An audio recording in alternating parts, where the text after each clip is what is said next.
गुर्जर तो पंचायत भी नहीं करेंगे, दलित अपनी बहन से मिलने का प्रचार नहीं जा सकता, और सब नेता जाएंगे, सारी पार्टी जाएंगे, लेकिन आजाद समाज पार्टी के राष्ट्रीय अध्यक्ष वहां नहीं जा सकते, एक सांसद होते हुए, लोकसभा सांसद होते हुए दिल्ली से ही उनके पास उनको रोकने के लिए प्रयास शुरू हो जाएंगे। तो कहाँ है न्याय व्यवस्था? दलितों पर अपराध नंबर 1 यूपी में, ये सब पिलाए जा रहे हैं, कथा करने पर चुटियां काटी जा रही है यादव समाज के लोगों की।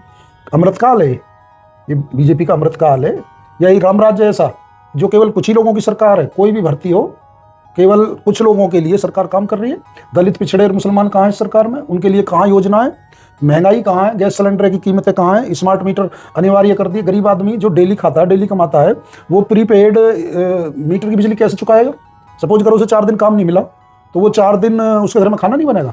गैस सिलेंडर तो पहुंच से बाहर हो रहा, यदि कोई इंडेक्स का चूल्हा लगा के भी खाना बनाने का प्रयास करेगा तो बिल कहाँ से भरेगा? सरकार को जो करना है करे, रोकते फिर आगे। हम उनके कहने से थोड़ी पंचायत रुक जाएंगी। अपने समाज की तो उन पर रुक नहीं रही, वो तो हथियार भी लहराएंगे, परमिशन भी नहीं लेंगे। यदि कोई और समाज करेगा तो उसे रोकने का प्रयास करेंगे। मतलब गुजरों को रोकने का प्रयास करते हैं। आपने देखा नहीं? आपने दादरी के अंदर देखा नहीं? दादरी में 10 दिन जेल में रहे, मेरठ के अंदर हमारे राष्ट्रीय अध्यक्ष जी मिलने गए थे जेल में। जब किस लिए जेल में रखा? क्या कर रहे थे वहां? केवल अपनी बात ही तो रख रहे थे। इस देश में अपनी बात रखना अपराध है, और कोई एजेंडा ही नहीं है। ये महंगाई पे नहीं बोलेंगे, ये रोजगार पे नहीं बोलेंगे, ये सस्ती शिक्षा पर नहीं बोलेंगे, ये बिजली के बिल बढ़ रहे हैं, किसानों पे मार पड़ रही है, उस पर नहीं बोलेगी सरकार, बेरोजगारी के आंकड़ों पे नहीं बोलेगी सरकार, विकास के मुद्दे पे सरकार नहीं बोलेगी। लेकिन इन्होंने कोई भी बात हो 2 मिनट में हिंदू मुस्लिम कराने में बहुत अच्छा लगता है, क्योंकि इनका एजेंडा ही उससे फिट होता है, इनकी राजनीति उससे चलती है। लेकिन मेरा आपके चैनल के माध्यम से ये है, यदि आप जाति के नाम पर रेजिमेंट नहीं बना सकते तो जो जाति के नाम पर रेजिमेंट चलने उन्हें खत्म करो। इक्वलिटी आनी चाहिए, समानता आनी चाहिए, समानता आनी चाहिए। लेकिन सरकार की कथनी करनी में अंतर है, वो करेगी नहीं। उसे तो जातियों के नाम पे, धर्मों के नाम पे लड़ाना, वो तो इसको बरकरार रखेगी। मैं आपके माध्यम से कह रहा हूं, एक साधारण चोर है, वो आपकी घड़ी चुराएगा, मोबाइल चुराएगा, चेन चुराएगा और आभूषण चुराएगा। लेकिन जो राजनीतिक चोर है ना, वो आपके बच्चों की शिक्षा, चिकित्सा, रोजगार, इन सबको चुराएगा। इसलिए राजनीति अच्छे लोगों का काम है, ना कि बुरे लोगों का। जब योगी आदित्यनाथ जी 22-21 सितंबर को कालिक पूछ के गए थे, तो 28 सितंबर को हमने कट्टी लेके गंगा जल मंगा के, और जब कालिक की जगह गुजर शब्द लिखा गया था, तो सुबह सुबह पूरी मूर्ति को नहलाया। वीडियो सोशल मीडिया मिल जाएगी आपको। वो तो 4 साल पहले हो गया। अब तो 27 की तैयारी हो रही है। वो 4 साल तक गंगा जल कहाँ है? मतलब अब शुद्धिकरण नहीं हुआ, 27 की तैयारी की गई है। वो तो करेंगे। अच्छा, हमारी वीडियो सम्राट भाई, हम 2021 की बात कर रहे हैं, जब चुनाव ही नहीं था। हाँ, जब हमने जो मतलब लोग बाग आपका अनुसरण कर रहे हैं, आप तो कहने लग रहे हैं। मैं ये नहीं कह रहा, चुनाव के नाम पे, सियासत के नाम पे मैं ये कह रहा हूँ, जो कर रहे हैं, जो 2 बार शुद्धिकरण हो जाए तो क्या बुराई है? यदि मूर्ति इतनी दूषित हो गई और उसको 2 बार शुद्धिकरण समाज को करना पड़ा तो अच्छी तो बात है। सोचना हम तो तीसरी बार भी कर देंगे। नहीं रविंद्र भाटी जी, सोचना तो आपको भी पड़ेगा। उस शुद्धिकरण के पीछे गुजर लोग बहुत थे। उस रैली में कितने गुजर लोग थे कि जय लोगों को जय रात की नींद भाग गई। जिंदा है तो जिंदा नजर आओ, ऐसा बोला है अपने भाषण में रविंद्र भाटी ने। रविंद्र भाटी जो आजाद समाज पार्टी के राष्ट्रीय महासचिव है, और मौका था गुज्जर संसद का। सहारनपुर में गुज्जर संसद, तमाम लोग इसमें पहुंचे थे, तमाम नेता इसमें पहुंचे थे। अपने भाषण की शुरुआत भी की है, और जिंदा दिली की बात इन्होंने की कि अगर आप जिंदा कौम है तो जिंदा नजर आओ। साथ साथ और भी बहुत सारी बातें, मंथन भी हुआ, चिंतन भी हुआ, उस पर बात करेंगे, चर्चा करेंगे, और तमाम मुद्दों पर बात करेंगे। सियासत की बात होगी और आगामी चुनाव की बात होगी। साथ साथ इस विषय पर बात होगी कि राम नाम सत्य या भीम नाम सत्य। हाल फिलहाल में आजाद समाज पार्टी के राष्ट्रीय महासचिव रविंद्र भाटी हमारे साथ में, आपका बहुत स्वागत है। धन्यवाद अनुज भाई। मैं सुन रहा था आपका भाषण, आप जब मंथन चिंतन शिविर में या रैली में, सम्मेलन में, जब आप बोल रहे थे कि जिंदा है तो जिंदा नजर आओ, आज से क्या था इसके पीछे आपका? जब पूरा भाषण, हालांकि जो पूरी आवाज़ इस तरह की नहीं आ रही थी, लेकिन उसमें कहने की आप रविंद्र भाटी जी ने जो पीड़ा थी समाज की, जो एक मार्शलिटिव गुज्जर कौम को माना जाता है, तो उसके पीछे आपका जो चिंतन मंथन रहा है, उसके देखिए शब्द जो आए हैं सामने निकल के। ये कोई भाषण नहीं था। मेरे दिल में तो जो पीड़ा होती है ना, जो दिल से बात निकलती है, मैं वो बोलता हूँ। मैं कभी भाषण ना लिखता, ना कभी भाषण पढ़ता। जो संघर्ष है, जो दिल में देखता हूँ या जो महसूस करता हूँ, मैं उस बात को मैंने सब लोगों के सामने रखी जी। मैंने ये कहा कि यदि अन्याय हो रहा, जुल्म ज्यादती हो रही है जी, और आप चुप हो, तो आप भी अपराधी कहीं ना कहीं उसके वो हो, सम्मिलित हो, अपराध में आप भी सहायक हो, चुप रह। जिंदा हो तो जिंदा नजर आओ। केवल सांस लेने को, रोटी खाने को जिंदा नहीं कहती। देखो, इंसान बनाया आपको, और इंसान बनाने के बाद आप समाज में किसी एक जाति की बात नहीं करो, समाज सब जातियों को मिला के बनता है। यदि जिंदा हो तो नजर आना चाहिए, आपको बोलना चाहिए। और जानवर भी पेट भर लेता है अनुज भाई जी वो इंसान तो नहीं है, भूखा तो नहीं मरता। जी तो मेरा इसी काज से ये था कि कहते हैं ना जुल्म के साए में लब खोलेगा कौन, हम भी चुप रहे तो बोलेगा कौन।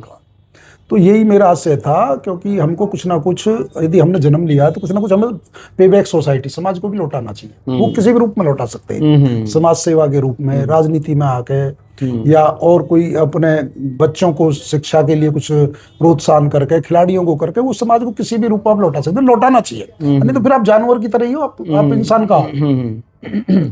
रविंद्र जी, आपने कहा कि जुल्म के साए में बोलेगा कौन। जुल्म हो नहीं रहा, लगता है पूरे उत्तर प्रदेश आप में, पहले व्यक्ति हो, पूरे उत्तर आप पहले प्रदेश में, व्यक्ति हो, आप तो सियासी भाषा बोलने लगे हो, आप तो सियासी भाषा बोलने लगे हो। बाबा योगी आदित्यनाथ की सरकार में जब हर व्यक्ति, माँ बहन अपने आप को सुरक्षित मान रही है, तो आप कह रहे हैं जुर्म हो रहा है। कौन सा जुर्म हो रहा है? साड़ के मामले पे कहाँ थे आप? कहाँ बुलडोजर चला? कहाँ पैर में गोली लगी? मुख्यमंत्री जी केवल जाति देख के गोली लगवाते, दलित पिछड़ा मुसलमान होगा तो गोली भी लगेगी, बुलडोजर पे। जब उनके समाज के किसी नेता पे बात आती है तो वो मौन हो जाते हैं। ये जातिवादी सरकार है, मुझे कहने में कोई दिक्कत नहीं, सबने देखा, और जातिवादी मुख्यमंत्री है। गुर्जर तो पंचायत भी नहीं करेंगे, दलित अपनी बहन से मिलने का प्रचार नहीं जा सकता, और सब नेता जाएंगे, सारी पार्टी जाएंगे, लेकिन आजाद समाज पार्टी के राष्ट्रीय अध्यक्ष वहां नहीं जा सकते। एक सांसद होते हुए, लोकसभा सांसद होते हुए, उन्होंने दिल्ली से ही उनके पास उनको रोकने के लिए प्रयास शुरू हो जाएंगे। तो कहाँ है न्याय व्यवस्था? दलितों पर अपराध नंबर 1 यूपी में, पेशाब पिलाए जा रहे हैं, कथा करने पे चुटियां काटी जा रही है यादव समाज के लोगों की। अमृतकाल है ये, बीजेपी का अमृतकाल है, या ये राम राज्य ऐसा जो केवल कुछ ही लोगों की सरकार है? कोई भी भर्ती हो, केवल कुछ लोगों के लिए सरकार काम कर रही है। दलित पिछड़े और मुसलमान कहाँ है सरकार में? उनके लिए कहाँ योजना है? महंगाई कहाँ है? गैस सिलेंडर की कीमतें कहाँ है? स्मार्ट मीटर अनिवार्य कर दिए। गरीब आदमी जो डेली खाता है, डेली कमाता है, वो प्रीपेड मीटर की बिजली कैसे चुकाएगा? सपोज करो उसे 4 दिन काम नहीं मिला, तो वो 4 दिन उसके घर में खाना नहीं बनेगा। गैस सिलेंडर तो पहुंच से बाहर हो रहा, यदि कोई इंडेक्स का चूल्हा लगा के भी खाना बनाने का प्रयास करेगा तो बिल कहाँ से भरेगा? स्मार्ट मीटर ठोक दिए गए हैं। स्मार्ट मीटर ठोक दिए। लेकिन भाई चंद्रशेखर आजाद जी का मैं धन्यवाद करना चाहूंगा कि उन्होंने सदन के अंदर इस अनिवार्यता को खत्म कराया कि जिसे पोस्टपेड लेना वो पोस्टपेड ले, जिसे प्रीपेड लेना वो प्रीपेड ले। लेकिन उसमें पहले अनिवार्यता थी, जिसको सरकार ने खत्म कंडीशन लगाई, तो कंडीशन को हटाने का प्रयास किया। जब भाई चंद्रशेखर आजाद जी ने लोकसभा के अंदर उस मुद्दे को उठाया जी। लेकिन आप तो कह रहे हैं कि बहुत ज्यादा उत्पीड़न है, शोषण है, और लेकिन माताएं बहनें तो कहते हैं कि जय ऐसा राज तो जय कभी देखा नहीं जो राज हाल फिलहाल में चल रहा है। और आप तो कह रहे हैं, मैं एनसीआरबी का डाटा बता रहा हूँ, राष्ट्रीय अपराध ब्यूरो के जो आंकड़े वो बता रहे हैं कि दलितों के ऊपर अपराध के मामले में नंबर 1 पे है उत्तर प्रदेश। मैं थोड़ी बता रहा हूँ, ये तो सरकारी आंकड़े, ये आंकड़े मेरे घर के थोड़ी है। बड़ा है, रेशियो बड़ा है, आप ये कहना चाह रहे हैं। नंबर 1 उत्तर प्रदेश।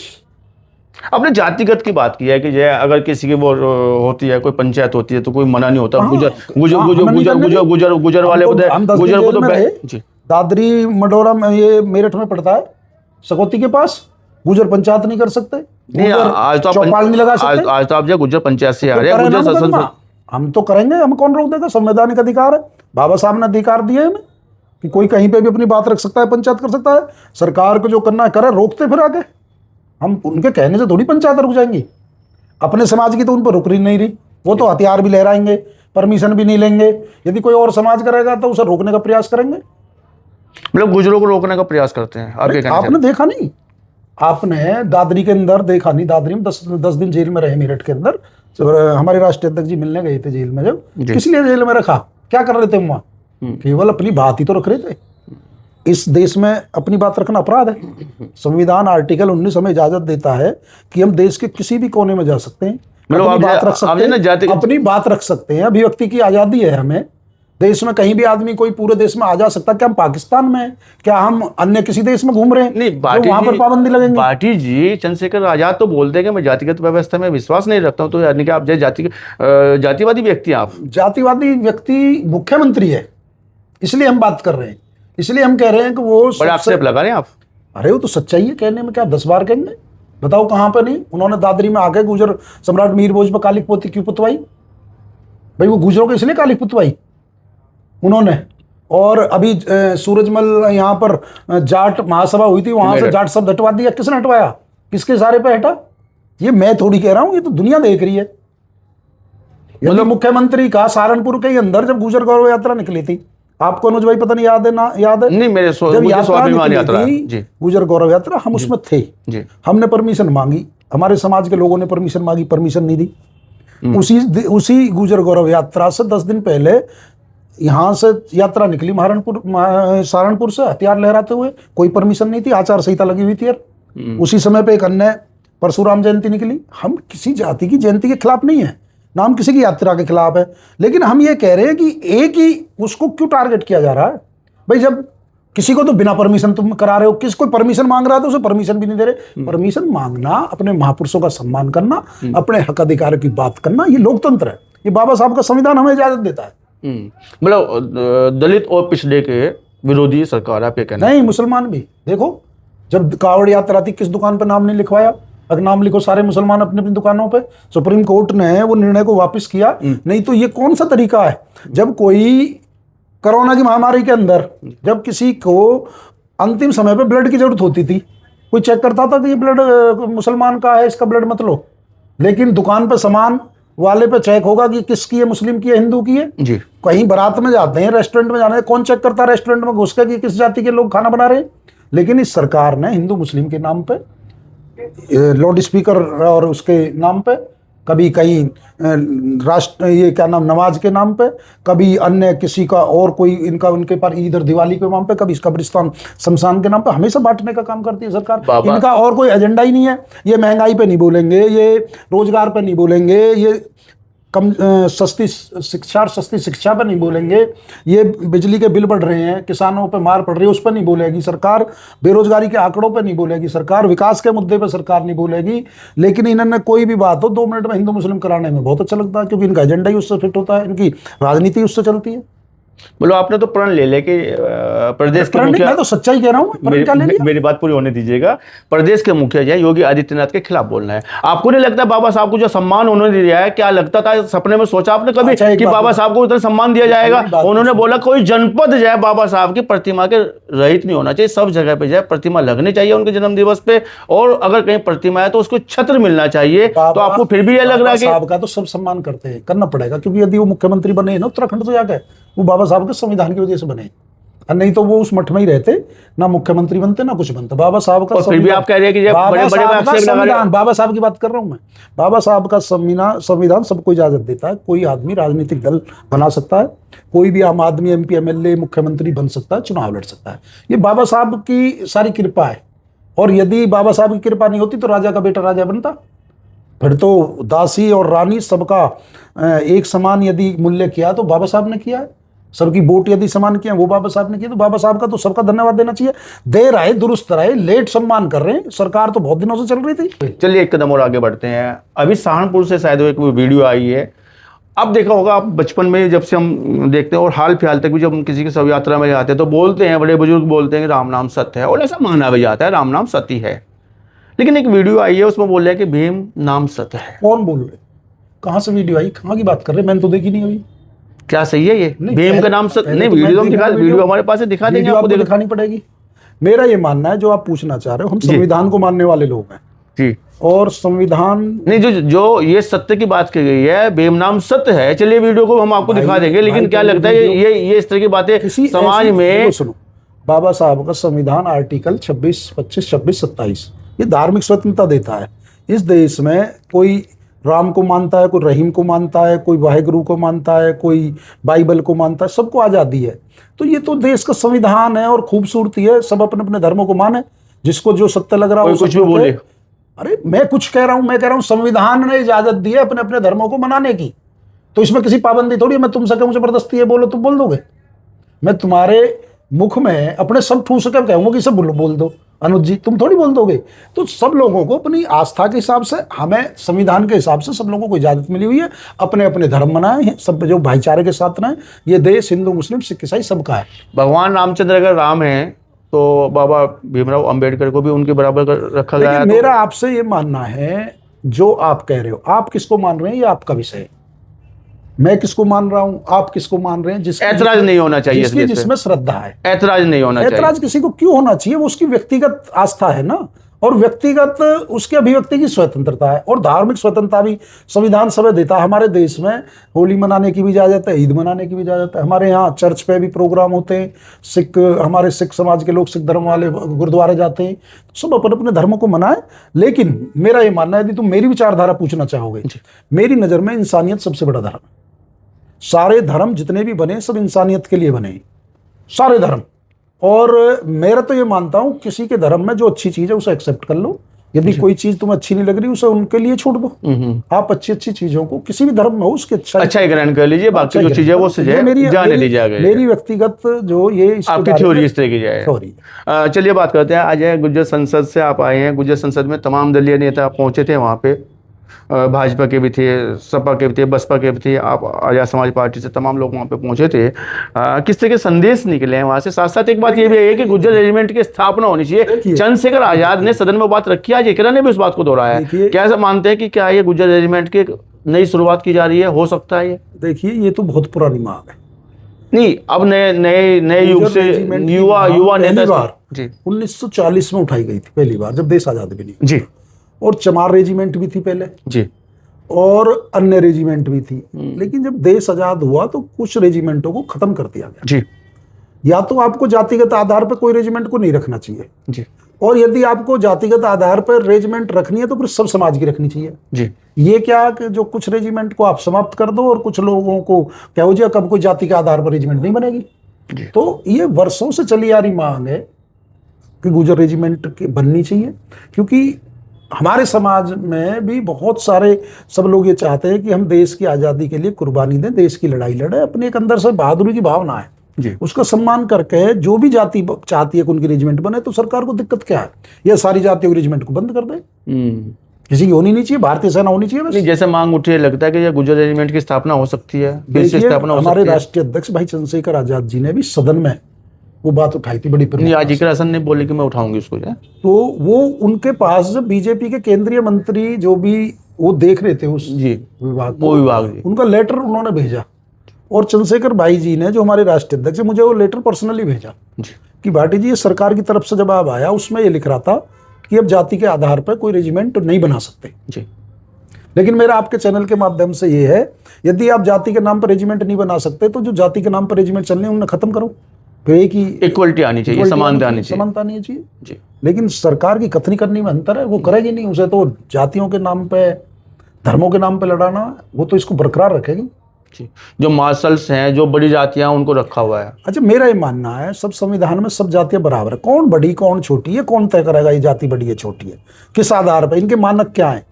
अरे जिसने जन्म, किसी मानक से तो हटी होंगे ना, रेजिमेंट की मैं बात करूं, किसी मानक से तो हटी होंगी ना। तो रेजिमेंट तो पहले बहादुरी के आधार पर रखी जाती थी जी, लेकिन कुछ ही क्यों खत्म करी गई जब देश आजाद हो गया?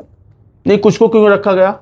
ये बड़ा विचित्र सवाल है। ये किसी से आप पूछना, कोई भारतीय जनता पार्टी का नेता मिले, यदि हमने कुछ बोल दिया तो उसमें बवाल हो जाएगा, क्योंकि कुछ को क्यों रखा। नहीं, बोलने के लिए तो आप स्वतंत्र है, कैमरा खुला हुआ है। लेकिन फिर भी हम किसी की भावनाओं को हाथ नहीं करना चाहते, लेकिन ये सवाल तो निकलता है जी। कुछ को बनता है किया और कुछ को क्यों रखा गया है। चलिए, और भी कुछ संदेश निकले हैं वहां से, एक बात साथ साथ और अच्छा, वहां से जो गुर्जर संसद थी उसका उद्देश्य मैं आपको बता देता हूँ। गुर्जर प्रतिहार संघ द्वारा एक सामाजिक सम्मेलन किया गया, चिंतन का, सामाजिक कुरीतियों का, बुराइयों का, समाज को आगे कैसे ले जा सकते हैं, कैसे समाज को अच्छे शिक्षा के क्षेत्र में क्या आगे बढ़ सकते हैं, खेलों के क्षेत्र में बढ़ सकते हैं, राजनीति के क्षेत्र में क्या कर सकते हैं। तो उन तमाम बिंदुओं पर सब पॉलिटिकल जो लीडर थे, सामाजिक लीडर थे, उन्होंने अपने अपने विचार रखे। हमने भी उसमें अपने विचार रखे कि राजनीति में युवाओं को भी आना चाहिए और राजनीति अच्छे लोगों का काम है। बहुत से लोग कहते हैं, सामाजिक लोग कहते हैं भाई राजनीति हो रही है, राजनीति हो रही है, ऐसा कहते हैं जैसे राजनीति ये बोलते हैं कोई बुरी चीज। मेरा ये मानना है कि जब राजनीतिक लोग सामाजिक का काम कर सकते हैं, राजनीति में इसलिए आते हैं तो समाज का काम करेंगे, तो सामाजिक लोगों को भी राजनीति में आना चाहिए, उनमें कोई परहेज नहीं होना चाहिए। क्योंकि राजनीति जो ना आपकी रोजी से लेकर, रोटी रोजी रेस से लेकर आपकी किताब की फीस तक भविष्य तय करती है आज के समय, आपका वर्तमान, भविष्य, आपके विचार सब तय करती है राजनीति। फिर कैसे कह दोगे कि आपका विषय नहीं है? मैं आपके माध्यम से कह रहा हूं, एक साधारण चोर है, वो आपकी घड़ी चुराएगा, मोबाइल चुराएगा, चैन चुराएगा और आभूषण चुराएगा, लेकिन जो राजनीतिक चोर है ना, वो आपके बच्चों की शिक्षा, चिकित्सा, रोजगार, इन सबको चुराएगा। इसलिए राजनीति अच्छे लोगों का काम है, ना कि बुरे लोगों का। अच्छे समर्पित लोगों को, काम करने वाले लोगों को राजनीति में आना चाहिए। और राजनीति केवल कुर्सी की लड़ाई नहीं है, ये व्यवस्था बदलने की भी लड़ाई है। सोमेंद्र तोमर ने बोला कि इतना सम्मान तो किसी पार्टी ने दिया नहीं जितना पार्टी ने भारतीय जनता पार्टी ने गुजरों को सम्मान दिया। आपके माध्यम से मैं कहना चाहता हूँ जी, सोमिंदर भाई छात्र राजनीति से आए हैं और बहुत संघर्षशील नेता है जी, उनको कैबिनेट बना दे बीजेपी सरकार। हम तो कहते हैं कम से कम इससे ज्यादा सम्मान किसी ने दिया गुजरों को? कैबिनेट मंत्री बना रखा है किसी को उत्तर प्रदेश में। ये बात तो सोमेंद्र जी से पूरे पूछिए पश्चिम नहीं, उनके हाथ में थोड़ी कैबिनेट बनना, वो तो बाबा बनाएगा। नहीं, वो तो बोले कि वो सरकार बनाएगी। नहीं, मेरे आपके हाथ में है कुछ बनना, आप अपने हाथ में होता है कुछ किसी के बनना। आप चाहो कि मैं जो वो क्या नाम है, मुझे सरकार प्रधानमंत्री बना दे, तो सरकार ही तो बनाएगी, या कोई पार्टी जिसमें काम कर रहे हो पार्टी बनाएगी।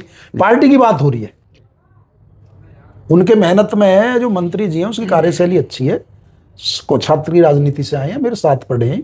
मैं गाजियाबाद पढ़ता था, वो यहाँ मेरठ की राजनीति कर रहे थे, हम गाजियाबाद एमएच कॉलेज की राजनीति कर रहे थे। गंगा जल से शुद्धिकरण किया गया है नोएडा दादरी में। शुद्धिकरण तो हमने 4 साल पहले कर दिया। आपको शायद अपनी जो ना उसको दुरुस्त करो।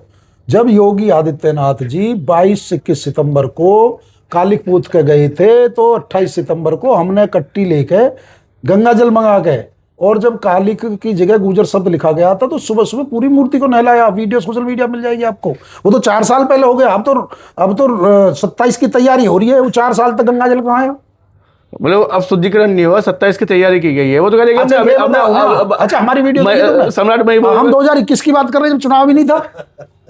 हाँ, जब हमने जो मतलब लोग बाग आपका अनुसरण कर रहे हैं, आप तो कहने लग रहे हैं। मैं ये नहीं कह रहा, चुनाव के नाम पे, सियासत के नाम पे। मैं ये कह रहा हूँ जो कर रहे हैं, जो 2 बार शुद्धिकरण हो जाए तो क्या बुराई है? यदि मूर्ति इतनी दूषित हो गई और उसको 2 बार शुद्धिकरण समाज को करना पड़ा तो अच्छी तो बात है। सोचना हम तो तीसरी बार भी कर देंगे। नहीं रविंद्र भाटी जी, सोचना तो आपको भी पड़ेगा। उस शुद्धिकरण के पीछे गुजर लोग बहुत थे उस रैली में। कितने गुजर लोग थे कि जय लोगों को जय रात की नींद भाग गई है। देखिए, मेरा ये कहना, जो वहां से निकल के आया ना, जो सब प्रयास करते, जो संदेश आया अपनी अपनी पार्टी। और आपकी दादरी का, आपका जो नोएडा का क्षेत्र है, वो 131 विधानसभाओं की रैली थी।